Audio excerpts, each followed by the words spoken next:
No Jumper, coolest podcast in the world. I got my man Remo with me. And today we're tapping in for his first ever interview. The one and only BJ of O-Block. And somehow we got E-Dog as a bonus, as part of the deal. Yeah, you did. I don't know nothing about it. What's the word, O-Block gang? in the building, what up? Life is good. Remo, get in the that mic. How's everybody feeling? Cool. All right. Good. You extra laid back right now, E-Dog. How you feeling? Boy, laid Chill. back. You good? Chill. Okay. You just look like you're like extra comfortable over there. Why are you deciding to do an interview for the first time? Know me? Yeah. I mean, you hit me up, and I'm like, all the fans been on my ass anyway. They been on my ass. Shoot a video, do this, do that. So I'm like, all right, bet. I'm going to do an interview with Adam. You see what I'm saying? Let me do an interview first, and then I'm going to get in front line because they been on my ass. I guess part of the question is why you never did one before, because I'm sure you've had plenty of offers. I ain't really the type. I ain't really the internet type. So I'm really like, I see you, D. I'm going to do it for Adam type. Hey. Because a lot of motherfuckers want the interview, but I ain't really the type to like, the questions, you know how I be. Right. I ain't even really, my Instagram ain't even my Instagram. It's my little brother Instagram, so I wasn't really even feeling Instagram or the internet from the start. So that's why you're Chino Only Mafia really- on Instagram? Yeah, yeah. Only really did that because Von started rapping. So I'm like, let me get on Instagram. Right. What is it about talking online that you don't really care for, though? It just looked like, say for instance, like, all right, I be online a little bit on Instagram now, and I see a lot of people, they just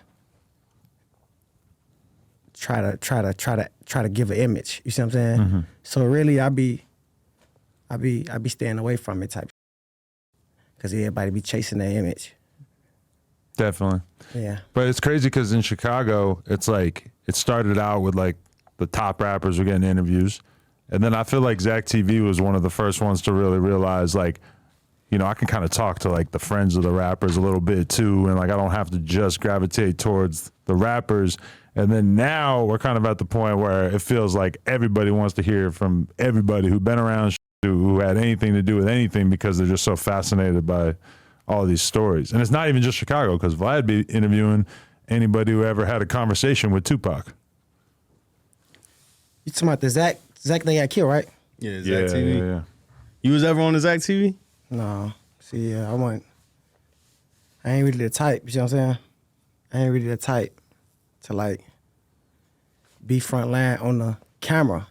Von would really like, he started rapping and he like, really like, you know? So I had to like, let me get on Instagram. Let me do this. Other than that, I was kind of staying away from it. I don't know why. I just wasn't feeling it. Was it partly because you had people telling you, like, if you're in the streets, then you shouldn't be documenting yourself online? I mean, not necessarily that. I ain't gonna say that.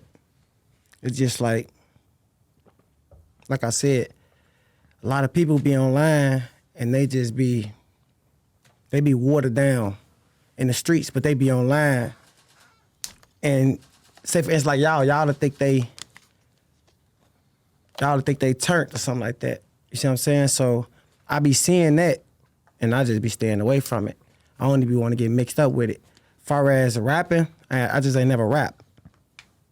The fans probably just on my ass want me to rap, want me to do this just because they see Von, they see me next to Von, they like, you see what I'm saying? Who is that? Who is that? Who is Yeah, that? everybody been seeing you like since Nah, day be so one. quiet, yeah. So everybody always wondered like, you always wondered like, damn, why BJ ain't never drop a song? Yeah. So you think the time will come? No, for sure. I already got it on my mind. I've been kind of working a little bit right now. All right, so you've been in the studio already. Yeah, for the first time, like trying to make something. But I've been like helping the guys though.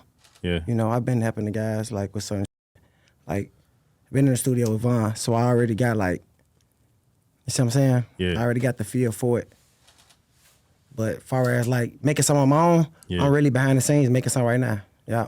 Really? Because usually rappers like make a song and like a half hour nowadays. So you're kind of like really plotting on what this might be like. No. Because You could probably get a deal, realistically. Because that's how it was with Vaughn. Like, he ain't just do one song and then he do one song and then be like, oh no, this a hit. He'll do 3-4 songs starting off, and he'll probably. I'm just one of the ones that he feel comfortable getting that advice from. So I'm seeing him do it and see him win at it.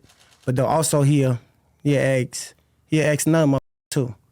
But me and another mother about his songs. And that's the same way I'm trying to like come off like I don't want to make nothing different and nothing like that. That's how I sing how I go. Like I ain't gonna make one song. I'd rather make 3-4 songs and then Choose the best one. yeah. So you kind of was like an A&R for Old Block, like in a sense, like you was behind the scenes, like. Yeah, no, for sure. I was behind the scenes, but I was front line behind closed doors, like with the music, even when Vaughn was rapping, you see what I'm saying? So what kind of role did you have with the music, with Vaughn and shit? I mean, I had like a big role. Like, just for example, I mean, I'm always was around, but for example, like, if he on house arrest and he, ain't no ashtray. If he on house arrest and he, like, don't know what's going on in Iraq, far as, like, what should I drop? What's going on in Iraq right now? Like, Yeah. what should I drop? You know, like, he like to come off time and like say for instance, like, should I give out some twerking for the ladies or what they doing in Iraq right now? What they turn up? What should I give? I'll be the one that basically pick his songs. If he give me some songs, well, should I drop this or this? I'll be like, drop this. Just have to, I'm the one that's telling them what to drop behind closed doors. You see what I'm saying? That's like an A&R position, for real.